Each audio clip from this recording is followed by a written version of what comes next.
आजीवरी म्या केले कपट, रामे त्याचे केले सपाट. आता झालो मी चोखट, दशकंठ अतिशुद्ध. हा.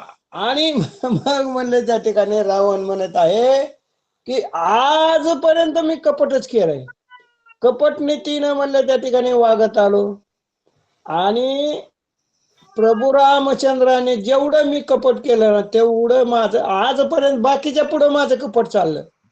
पण रामाने ते सगळं कपट म्हणले सपाट केलंय पहा. आणि मी चोख झालोय म्हणले, जसं चोखोबार आमचे चोख झाले ना तसं बट्टीतनं म्हणले त्या ठिकाणी सोनं तावून सुलाखून निघतं. त्या प्रकारे रावण म्हणतो मी 10 म्हणले माझी मुख शुद्ध झाली. कारण राम राम विरोधात नाही का होईना, त्याला भांडायचे आहे नाही का होईना रणांगणावर रावणाच्या मुखातून राम राम येत होते आजेपाजेपणे उलट प्राणाचा, आणि तेही मनाचा निर्धार. अशा प्रकारे रामाला मी मारणार असं म्हणले रावण म्हणतच होता. त्यांनी म्हणले सहजच म्हणले त्या रावणाच्या मुखातून राम राम निघले आणि त्याच्यामुळं रावणाचं मुख शुद्ध झालं.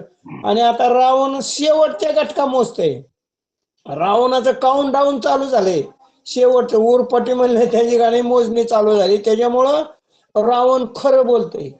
म्हणतात ना माणूस ज्या वेळेस मरायला लागला ना त्यावेळेस मरण अवस्थेत असल्यानंतर तो माणूस खरंच बोलतो, कारण त्याला वाटतं मी माझ्या आयुष्यात एवढे सकळ सैन्य समवेत, युद्धी नाटोपे रघुनाथ.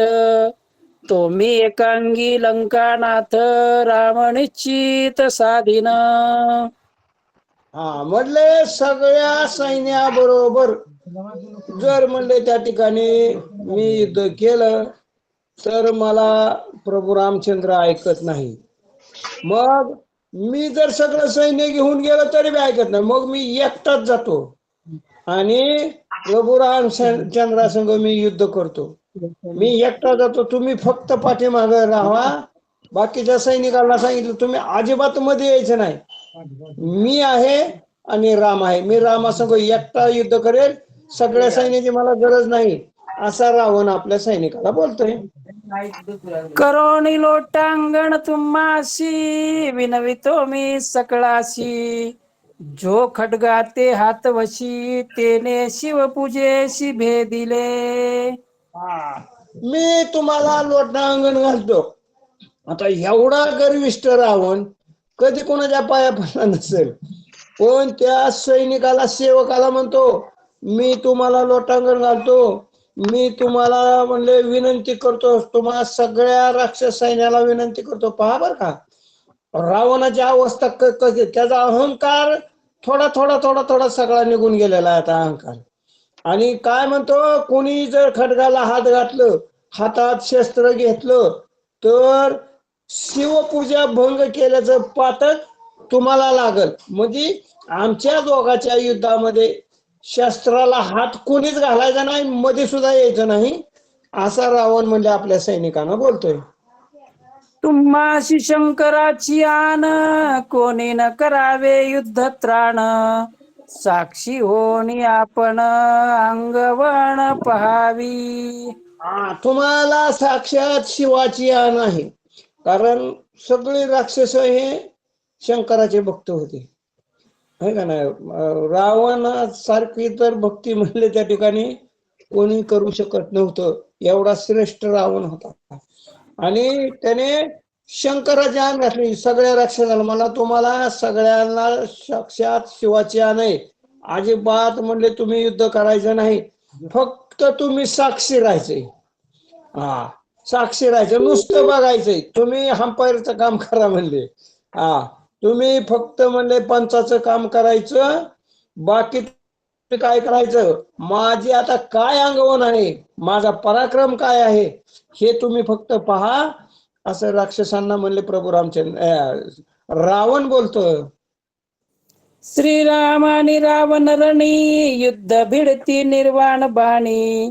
जय अपजय दोन्ही, कोण कोणाला गुणी पै होतो. हा म्हणलं आता राम आणि रावण युद्धभूमीवर अत्यंत निर्वाण असं बाण घेऊन शस्त्रास्त्र घेऊन भिडणार आहेत, समोरासमोर येणार आहेत.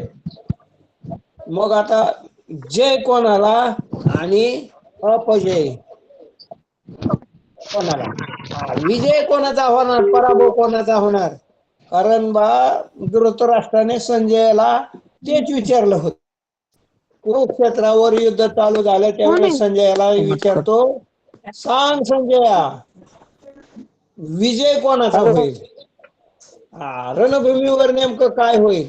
ते म्हणले आता बघा, तुम्ही फक्त बघायचंय की जय कोणाचा होतोय आणि पराजय कोणाचा होतोय, हे तुम्ही फक्त साक्षी राहून या ठिकाणी तुम्ही पहा, असं सैनिकाला विनंती करतो. ऐशी सकळा विनवना करिता झाला रावण, ते ऐकून रघुनंदन स्वसैन्या लागून विनवित. अशी विनंती म्हणले रावणाने आपल्या राक्षस सैन्याला केली. आणि हे म्हणले त्या ठिकाणी प्रभू रामचंद्राने ऐकलं. मग म्हणले तर राम का त्यांच्या कटकात गेला होता का हो? नाही. पण सगळ्या चराचरामध्ये कुणाच्या आत्म्यात काय आहे हे तो जाणत असतो प्रभू रामचंद्र. कारण सर्व गती राम देहा देही एक. तसा सगळ्यांच्या मध्ये आत्माराम रूपानं प्रभू रामचंद्र सगळ्याच्या हृदयस्थ आहे. आणि त्या रावणाच्या मनामध्ये काय आहे हे बोलायची गरजच नव्हती. अनिर्वाच्य भाषेतनं सुद्धा म्हणले त्या ठिकाणी प्रभू रामचंद्रांनी ओळखलं असतं. आणि हे रावणाने ज्या वेळेस आपल्या सैन्याला सांगितलं त्यावेळेस प्रभू रामचंद्र ही आपल्या सैनिकाला, वानर सैन्याला काय म्हणतात? रावणाच्या निज मानसी बहुत दिवसे आधी ऐशी, समरांगणी श्रीरामाशी निजांगेशी भिडावे. त्या प्रभू रामचंद्र वानर सेनेला म्हणत आहे, रावणाची फार इच्छा आहे म्हणले. आणि ह्या 1-2 दिवसाचे नाही, अनंत 14 चौकड्या आयुष्य जगलाय रावण. आणि तेव्हापासून म्हणले त्याची इच्छा आहे की रावणाला भेटतच नव्हता जसा त्याला युद्ध करण्यासारखा. आणि रावणाची लय इच्छा, जशी जांबुवंताची इच्छा बघा प्रभू रामचंद्राला, ते ज्या वेळेस वानर सैन्यात सगळा विजय झाला, सगळं झाला, जांबुवंत म्हणायचा मला रामासंगत कुस्ती खेळू वाटते. पण त्या जी जांबुवंताची इच्छा कृष्ण अवतार पुढच्या अवतारामध्ये त्या मुचकुंदाला मारताना म्हणले त्या ठिकाणी प्रभू रामचंद्राने ते पूर्ण केले. तसं जो जो चिंती प्राणी ते पूर्वीचे कृपाणी असं म्हणलं त्या ठिकाणी. त्या रावणाचं मनोगत होतं की मला रामासंग युद्ध करावं, मला रामासंग युद्ध करावं, आणि ती मी त्याची इच्छा पूर्ण करणार असं प्रभू रामचंद्र आपल्या वानर सेनेला म्हणतात. ते रावणाचे मनोरथ आजी फळले समस्त, रणी भेटलो मी रघुनाथ तेने बहुत हरी केलं. ते मानाचे रावणाच्या मनाची इच्छा आहे. आणि ती सगळी इच्छा आज फळाला आली म्हणले रावणाची इच्छा. आणि मी जर म्हणले त्या रावणाला या रणांगणावर भेटलो गेलो तर रावणाला फार आनंद होईल. कारण यासाठी केला होता अटास, शेवटचा दिवस गोड व्हावा रावणाची इच्छाच होती. कारण रावणानं म्हणलं त्या ठिकाणी रावणाने मागून घेतलं होतं, दक्षिणारूपीत मागून घेतलं होतं. ज्या वेळेस त्या प्रभू रामचंद्र समुद्र वाट द्यायना त्यावेळेस प्रभू रामचंद्राला सांगितलं तिथं समुद्राची पूजा करावी, समुद्र देवता प्रसन्न करून घ्यावे. मग ते म्हणले मग पूजा करायची म्हणल्यावर तिथं म्हणले आता कोण आहे पौरोहित्य?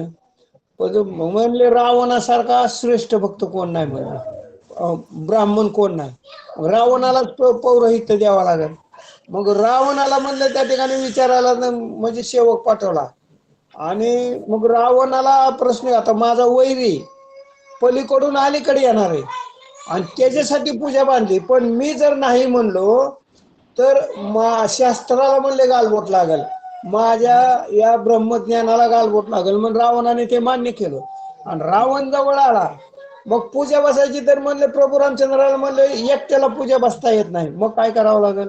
मग म्हणले तुमची पत्नी पाहिजे, आणि मग ती तर म्हणले तुमच्या ताब्यात आहे. म्हणले पूजेपुरती मी आणून देतो, पण परत माझ्या ताब्यात द्यावं लागेल. रामाने ते मान्य केलं. रावणाने सीता माऊलीला आणलं, प्रभू रामचंद्राबरोबर पूजेला बसवलं. पूजा झाली. मग पूजा झाल्यानंतर मग प्रभू रामचंद्र म्हणले माग आता दक्षिणा, आता पूजा केली म्हणल्यावर पौराहित्य केलं रावणाने, आणि माग तुला काय पाहिजे? तर रावण म्हणला माझ्याकडे जितकं म्हणले मला मागायची गरजच नाही. मग प्रभू रामचंद्र म्हणले जर तुम्ही जर दक्षिणा घेतला नाही तर माझी पूजा निष्फळ ठरेल, तुम्हाला काहीतरी मागावंच लागेल. त्यावेळेस रावणाने मागून घेतलं की हे रामा, ज्या वेळेस माझा अंतकाळ जवळ येईल त्यावेळेस माझ्या दृष्टीसमोर तुम्ही असावं, त्या माझ्या दृष्टीसमोर तुम्ही उभा राहावं लागल, असं म्हणले मागून घेतलं होतं. आणि त्याच्यामुळं रणभूमीवर आता मी म्हणले रावणाला समोर म्हणले त्या ठिकाणी, आणि आता रावणाचं शेवटचे दिवस भरलेले आहेत. त्याच्यामुळं रावणाला अत्यंत आनंद, कारण यादसाठी केला होता हा टास, ही म्हणजे अवस्था रावणाची होणार आहे. माझ्या आई हेची मानसी रावणाच्या मनोरथाशी, सिद्धी पालवीन रणभूमीशी, मुक्ती रावणाशी देऊनी. माझी सुद्धा म्हणले मनाची इच्छा आहे, माझी मी पण अवतार त्याच्यासाठी धारण केलाय, हाय का नाही? अवतार तुम्हा धराया कारण, हा, जड जीवाचा उद्धार करण्यासाठी. आणि मग रावण त्या जड जीवात नाही काय, ह्या सृष्टीमध्ये रावण नाही काय, मग त्याचाही उद्धार करायचा आहे. आणि ही माझी पण इच्छा आहे की बाबा जसं रावणाचे मनोरथ आहे ना, आणि त्याचं मनोरथ सिद्धीला नेण्यासाठी मी रणभूमीवर म्हणले त्या ठिकाणी रावणाला मुक्ती देणार. हा, जन्म मरणाच्या फेऱ्यातनं म्हणले त्या ठिकाणी रावण राहणारच नाही, रावण हा रामच होणार आहे असं म्हणले त्या ठिकाणी. कारण ते म्हणतात की देह अहम भावे रावण नेवटोनी, मी गेला की ब्रह्मच असतोय. तसा रावणाचा मी मारायचा आहे, त्याचा अहंकार मारायचा आहे, आणि त्याला मोक्ष पदाला न्यायचंय. मोक्ष म्हणजे नेमकं काय हो? मोक्ष मोक्ष, कारण माऊली तर म्हणतात मोक्ष मेल्या पाठी आम्हाशी होईल, आयसे जे म्हणते अतिमूर्ख, दीप गेल्यावर कैसाची प्रकाश, झाका झाकी त्याच कासा आहे, कासे असे देह आहे तोवरी साधन करोनीय ज्ञान सिद्ध करा. जोपर्यंत देह आहे तो जिवंतपणी मोक्ष, असं म्हणलं रावणाला म्हणलं त्या ठिकाणी मी मोक्ष देणार आहे. मोहाचा क्षय होणे त्याला मोक्ष म्हणतात. आणि असा मोक्ष मोह, जो रावणाला आजपर्यंत सगळ्या ह्याचा मोह होता, देहाचा सुद्धा मोह त्याला देहाचा विसर मी पाडेल आणि रावणाला मोक्ष देईन, आणि यासाठी मी अवतार धारण केला, असे माझी इच्छा आहे, असे प्रभू रामचंद्र म्हणतात. या लागी तुम्ही समस्त युद्धी व्हावे निवांत, राम आणि लंकानाथ कैसे रणात भिडतील. तेव्हा प्रभू रामचंद्र सगळ्या वानर सेनेला म्हणतात तुम्ही आता निवांत व्हा, आता तुम्ही फक्त बघ्याची भूमिका घ्यायची, ती काय म्हणतो अंपायर किंवा पंचाची भूमिका घ्यायची. हा, आणि राम आणि म्हणलं त्या ठिकाणी रावण कसं म्हणलं रणात भिडतील, त्याचं वर्णन म्हणले कसं होईल हे आता पुढे म्हणले त्या ठिकाणी तुम्ही फक्त पहा, असं म्हणले त्या ठिकाणी प्रभू रामचंद्राने हे आपल्या वानर सेनेला सांगितलं.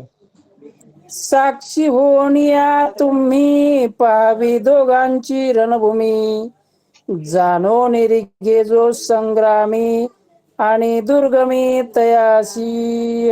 आणि म्हणले त्या ठिकाणी ऐका, म्हणले फक्त तुम्ही साक्षी व्हायचे, नुसतं बघत बसायचंय.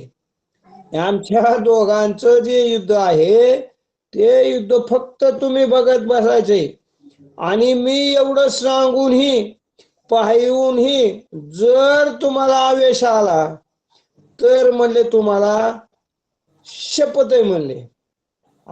सगळ्या वानराला त्या प्रभू रामचंद्राने सांगितलं तुम्हाला बी शपथ आहे अजिबात. कारण पहा, ज्या वेळेस हनुमंत आणि रावण यांचं युद्ध चालू होतं त्यावेळेस सुग्रीवाला असाच म्हणले आवेश आला, आणि सुगरी पळतच गेला.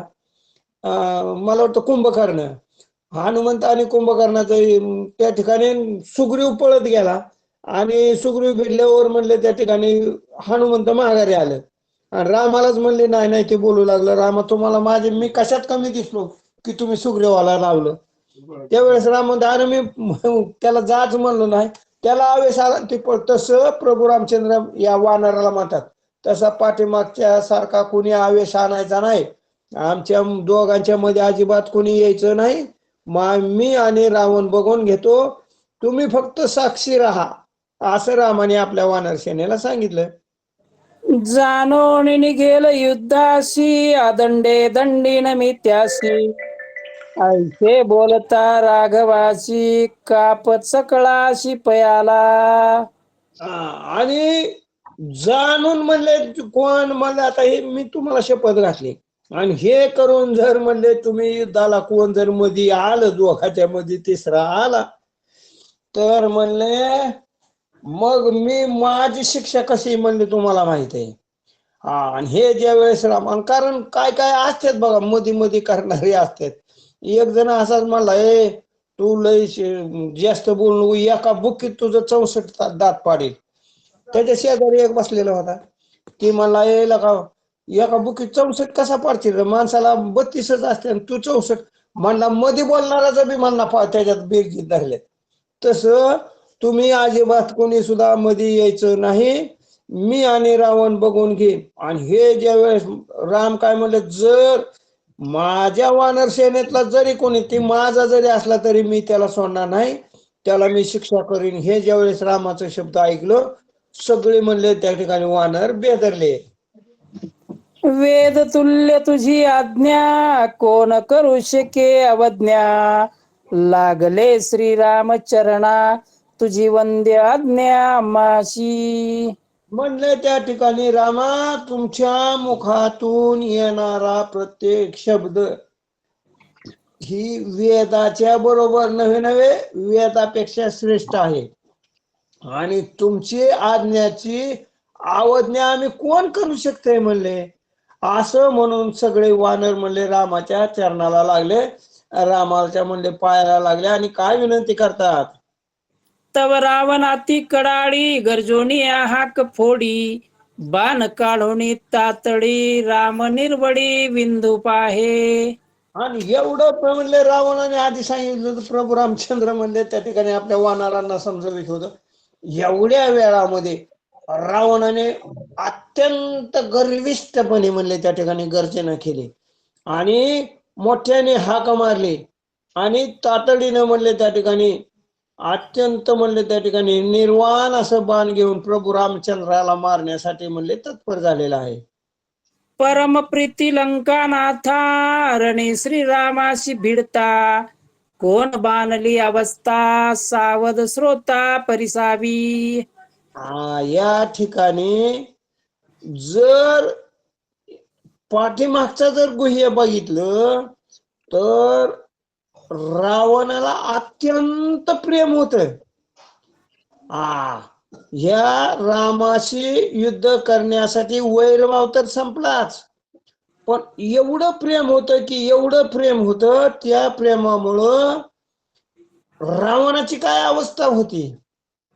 रावण म्हणजे जशी एखादी माता आपल्या मुलाला मारती किंवा बोलती खडतर बोलती पण त्याच्या पाठीमाग प्रेम असतं तिचं.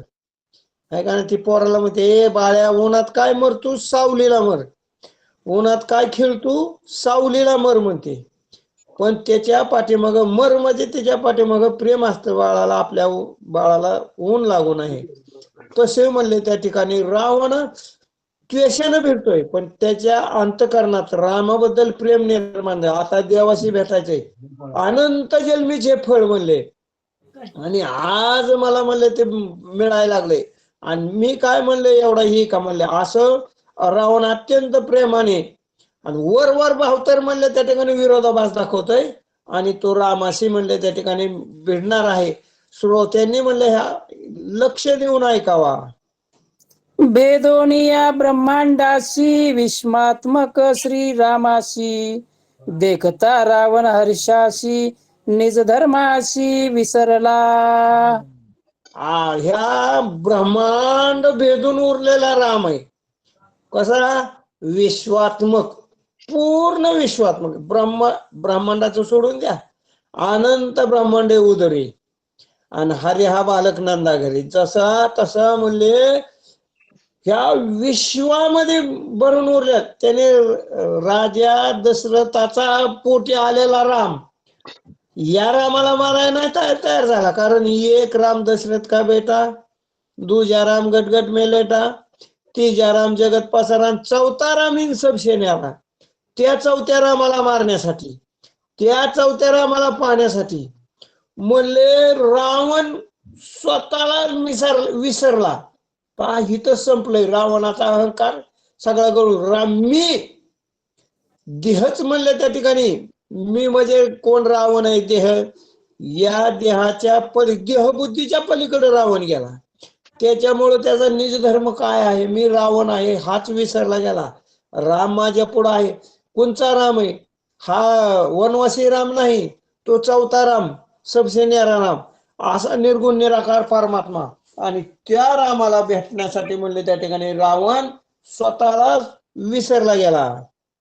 एका जनार्दना शरण श्रीरामाशी करिता रण, स्वयं विसरोनी रावण श्रीराम आपण होईल. नाथ माऊली जनार्दन स्वामीला शरण, गावबा काका जनार्दन स्वामीला शरण जाऊन सांगतात की प्रभू रामचंद्राशी युद्ध करताना स्वतःला तर विसरल रावण, पण मी रावण आहे विसरल, पण नुसतं विसरून थांबत नाही, तो प्रत्यक्ष राम होईल. ही अवस्था फार महत्वाची. कारण मी मग सांगितलं, मी गेला की देवच असतंय. तसा रावण त्याचा अहंकार म्हणले संपला जाईल आणि स्वतःच राम होईल, असे म्हणले त्या ठिकाणी स्थिती होणार आहे. श्रोत्यांनी पुढील अध्यायामध्ये ऐकायची.